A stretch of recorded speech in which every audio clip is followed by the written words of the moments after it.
សួស្តីថ្ងៃនេះខ្ញុំសូមបង្ហាញអំពីរបៀប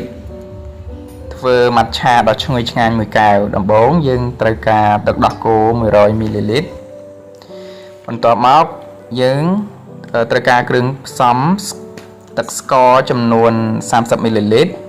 យើងលាយទឹកស្ករចូលទឹកដោះគោ 100 មីលីលីត្ររួចកូរឲ្យសព្វបន្ទាប់មកយើងយកទឹកដោះគោដែលយើងបានកូរជាមួយនឹងស្ករហ្នឹងទៅចាក់ចូលទៅក្នុងកែវដែលយើងបានត្រៀមទឹកកករួចរាល់ហ្នឹង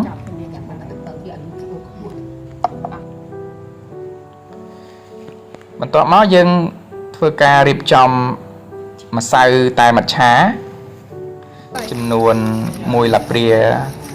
ជាងបងប្អូនយើងអាចប៉ាន់ស្មានទៅតាមចំណង់ចំណូលចិត្តរបស់យើងនឹងយក mixer មកធ្វើការកូរឲ្យល្បាយម្សៅនិងទឹកដែលយើងបានរៀបចំហ្នឹងឲ្យសព្វល្អយើងមើលមករយៈពេលមួយគួរសមហ្មងដែលម្សៅហើយនឹងទឹកបានរលាយចូលគ្នាมันមានគ្រាប់ដុំហើយហ្នឹងគឺយើងអាចយកទឹកម៉ាត់ឆារបស់យើងដែលលាយហើយហ្នឹងទៅធ្វើការចាក់បញ្ចូលទៅក្នុង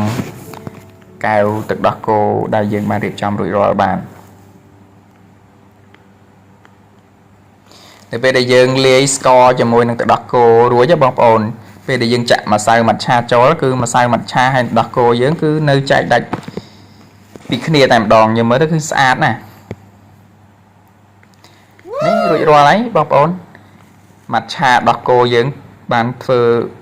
យ៉ាងស្រស់ស្អាតនិងរសជាតិឈ្ងុយឆ្ងាញ់ចឹងអរគុណបងប្អូនសម្រាប់ការតាមដានទស្សនាកុំភ្លេចជួយ like និង Subscribe ផងណាបងប្អូន